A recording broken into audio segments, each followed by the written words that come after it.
Brian. This last week I've been thinking a lot about the young people receiving scholarships from First Church. Been praying for you guys, and this message is mostly just for you. I mean, there's a lot of us here today, but this is for them. And you know, a lot of times we hear this, if Pastor Lisa preaches or whatever, sometimes someone will come up to me and say, that really spoke to me. I felt like what Pastor Lisa was saying was just for me. Well, today, this is just for you, so you don't have to wonder. To the 6 of you that were up here, this is a strange and wonderful time of your life. It's very unique, and it will be gone in a flash, and it may seem like a lot is riding on the decisions that you're making now and over the next few years, and so there's obviously some pressure that you're facing, pressure to make sure you do everything right, pressure that you don't want to let anybody down, certainly not yourself, and you want to be set up for success in your family, in your career, or maybe you're just hoping school will be a lot of fun. Maybe you're hoping that as you make new friends that you will be accepted and that you'll do well enough to get your foot in the door for the career path that you're going on.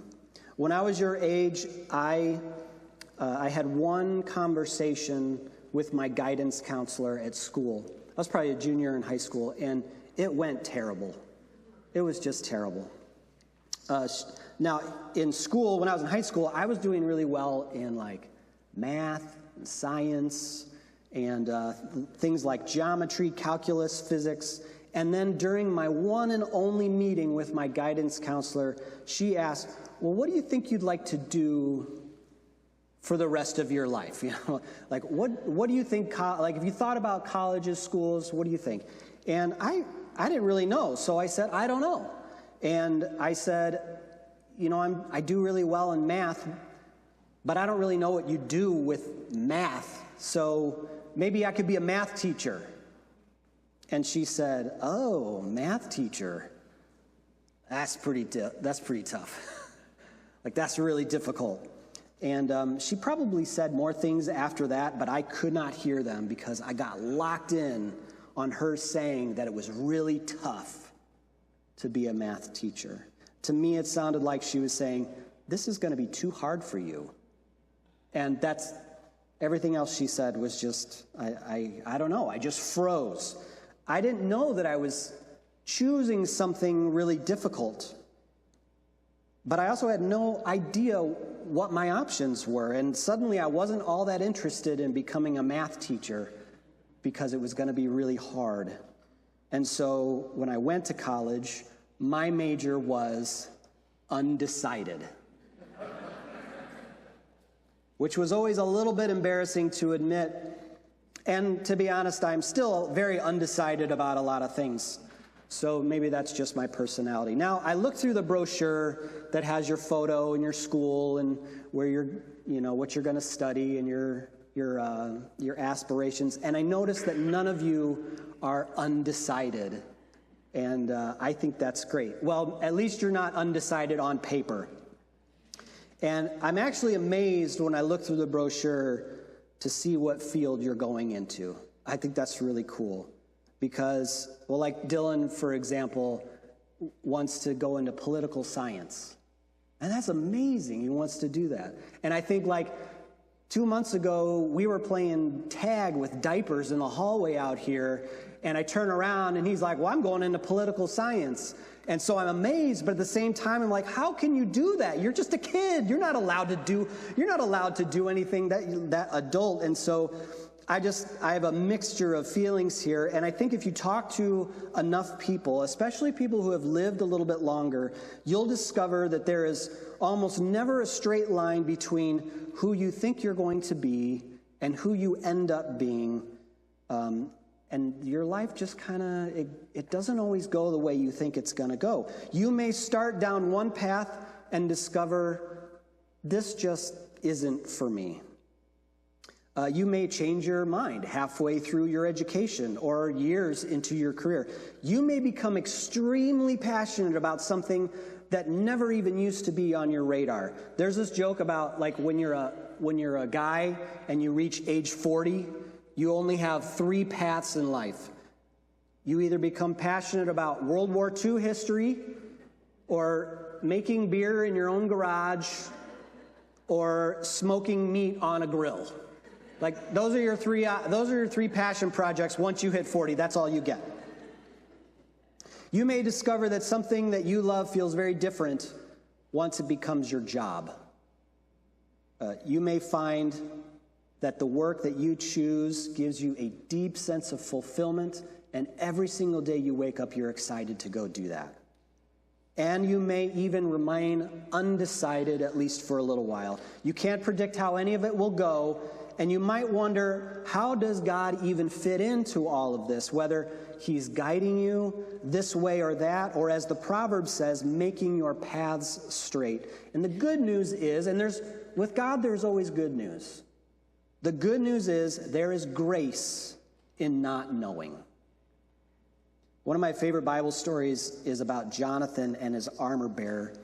And if you're not familiar, this is way back in the Old Testament when Israel is just becoming a nation. Before they're sort of like all these scattered tribes, but now they're a nation and they've got their first king. And his name is Saul, and he is at war with the Philistines. And Saul's son, Jonathan, was among those who are out at war, and with him is his armor bearer. And it was someone who would fight with him side by side, carry his weapons, and they were like partners. And one day, without telling anybody, those two, Jonathan and his armor bearer, they sneak off on their own, and they approach a Philistine outpost that was positioned above them on a cliff. And Jonathan proposed this plan. They would reveal themselves to the enemy, and if the enemies yell at them and say, "Stay where you are, and we're going to come down there," then they would think, okay, we should not engage. We'll just stay. But if we show ourselves and the enemy says, "Come on up here," then we'll take that as a sign that we should go fight. God is with us. So sure enough, the Philistines spot these two guys, and they yell, "Come on up here, and we'll teach you a lesson." Now, before any of that happens, listen to what Jonathan says to his armor bearer. He says, "Let's go across to the outpost of those pagans. Perhaps the Lord will help us, for nothing can hinder the Lord. He can win a battle whether he has many warriors or only a few." Time out. Perhaps? Jonathan didn't know if God was going to help. He knows what God can do, but he doesn't know what God will do. He's just perhaps. And apparently, perhaps is enough for Jonathan. He and his armor bearer climb the cliff and charge into the Philistine outpost, a mix of incredible faith and terrible military strategy. And while they're fighting, God shows up. The text says, "Suddenly, panic broke out in the Philistine army, both in the camp and in the field, including even the outposts and raiding parties. And just then, an earthquake struck, and everyone was terrified." So I think this sort of looks a little bit like what it means to move forward in faith. Faith doesn't always give us certainty about where the road will lead. It gives us the courage to take the next step, trusting that God will remain with us as we find our way. So Jonathan's story ends in victory. They chase the Philistines out of there. But that doesn't turn that perhaps into a formula. The grace of not knowing is not a guarantee that every choice will unfold exactly as we hope. It is the assurance that we don't have to know the outcome before we begin. And whatever comes next, God will remain present and faithful. So a few nights ago, Michelle and I have talked about this encounter with my guidance counselor a bunch of times, and she had this opportunity to say, you do these things, you're good at these things. Here's some options that you have. Anyway, Michelle asks, do you think that God used all of that discouragement to set you on a path that you're on now? Sort of like all these doors closed, and so these other doors would open? And the answer is, I don't know. I'm not 100% sure. It depends on the day you ask. Some days I look back at that and I think, well, God was just guiding me on the way he wanted me to go. Other days, I think I could have done anything. I could have gone in a dozen different directions. Not because God had one correct path that was hidden for me to find, but because God could have met me and worked through my life in any path. And even having all these options is a relatively new privilege, and I would call it a relatively new source of spiritual anxiety. Today, a person who's finishing high school, they can sit down with their laptop or their iPad, and they can search through thousands of colleges, training programs, job opportunities. You can scroll through lists of majors and find careers that people didn't even know existed 20 years ago. You can apply to a school on the other side of the country and never even leave your bedroom. There are so many possible roads that the number of choices feels limitless. Somewhere in the middle of all those possibilities, we start going, all right, well, what's the right one? What's the correct one? Which path does God want me to take? Now, if you rewind the clock about 100 years, that crossroads looks a lot different. Some people definitely went to college and pursued professions, but those opportunities were available to far fewer people. And the roads open to you were often determined by your wealth, your race, your gender, your family, and the place where you were born. Rewind it another 100 years ago, and the possibilities were very narrow. For many people, you didn't graduate from high school and say, well, what do you want to be? What you wanted to be was already right there in front of you. You worked on the family farm, or you learned the family trade. You took whatever was available nearby. Your family, if had money and influence, maybe you had some other choices. If you were enslaved, you had no choice at all what work you were going to do. So if you keep going back, through history, what you'll discover is that for most people, the idea of choosing from hundreds of educational and career paths, that wasn't even a thing. That whole scenario disappears altogether. That means the particular question, what special career does God want me to choose, at least in the way we think about this in a modern day, that wasn't even a question that could be asked. For most of the history of God's people, following God wasn't about discovering that one correct profession that was hidden somewhere in God's plan. Most people didn't even have enough professional options for that question to make sense. Following God then was a lot simpler. It was how you lived the life that was right in front of you. Would you love God? Would you treat your neighbor with compassion? Would you act justly? Would you remain faithful? Would you care for your family, welcome the stranger, tell the truth, and share what you had with someone in need? God's will wasn't a secret career code that only the most spiritually perceptive people could crack. It was plain enough for anyone to live. And Jesus summed it up this way: love God and love other people. So I'm not convinced that God has one correct path among hundreds of wrong ones, and you just have to figure it out. And I don't believe that God's ability to work through your life depends on making one perfect choice when you're about 18 years old. I think God's will is far more accessible than we want to make it sometimes.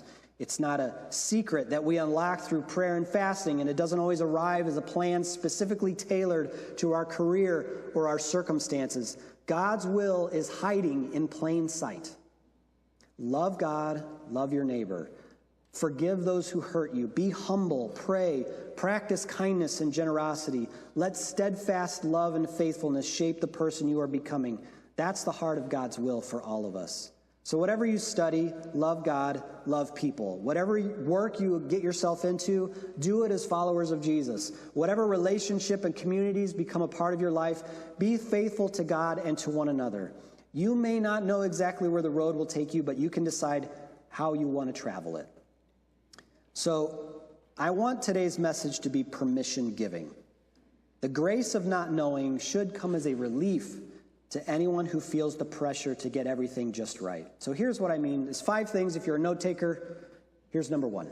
Number 1, the grace of not knowing means freedom from having to control everything. We can make plans, we can act responsibly, think carefully about the future without carrying the impossible burden of guaranteeing how everything will turn out. Number 2, the grace of not knowing means we have permission to be unfinished or undecided.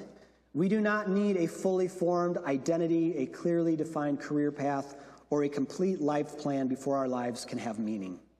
We are still learning, still changing, still becoming, and there is room for all of that. Number 3, the grace of not knowing means learning to depend on God. When you can see the whole road that's out in front of you, it is easy to place your confidence in your plan, but when you can't see what comes next, we learn to trust the one who travels with us. The grace of not knowing, this is number 4, the grace of not knowing means remaining open to possibility. When we hold really tightly to one vision of the future, we may miss an unexpected opportunity, a surprising relationship, or a calling that appears along the way. And number 5, the grace of not knowing means humility. I used to tell people that I was the smartest I've ever been the day I graduated from college, and I've been getting dumber since then. It's not actually that I'm becoming dumber, it's just that as I learn, I realize there is so much more to learn. And the portion of that I actually know gets smaller and smaller and smaller. And I think this is what Proverbs means when it says, do not lean on your own understanding. We shouldn't mistake our limited perspective for the whole picture. We need God, we need Scripture, we need to learn, we need the church, and we need the wisdom of people who can see what we can't see. So that's the grace of not knowing. We are released from having to master the future and invited instead to trust God with the present. We may not know what comes next, but we can know we will not face it alone. So let's look at this verse again from Proverbs. It says, trust in the Lord with all your heart and do not rely on your own insight. In all your ways acknowledge him, and he will make your paths straight. Now, Proverbs is an interesting book in the Bible. These are not ironclad promises, like if you just do this, it'll all work out kind of thing. They're not formulas where if you put in enough trust and faithfulness, everything is going to be a straight path. The Proverbs are really just accumulated wisdom. They give us insight in the kind of life that tends to make us more grounded, more faithful, and more open to God. And this particular proverb offers, I think, especially good advice when you're just getting started. We can't see very far down the road. So when Proverbs says that God will make your path straight, I don't think it means that your life is going to follow this predictable straight line. The road may confirm some of your hopes, surprise you with possibilities you never considered, or lead somewhere you cannot yet imagine.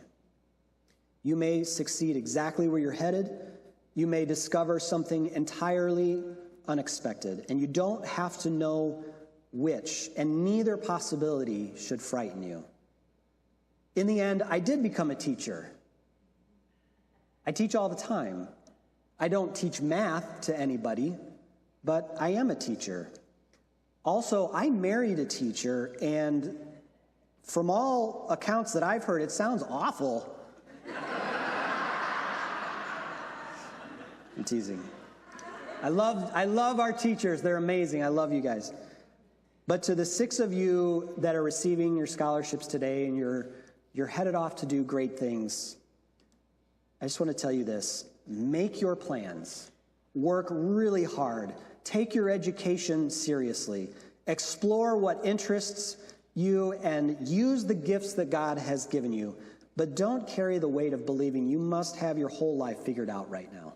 There's plenty of room for growth, for change, for the unexpected.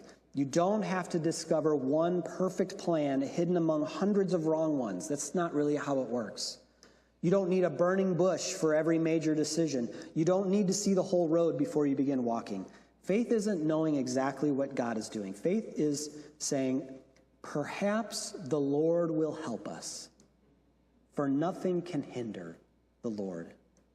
Perhaps this opportunity will lead somewhere. Perhaps you'll discover something you love. Perhaps your plans will grow and expand along the way. Perhaps God will meet you in ways that you cannot imagine.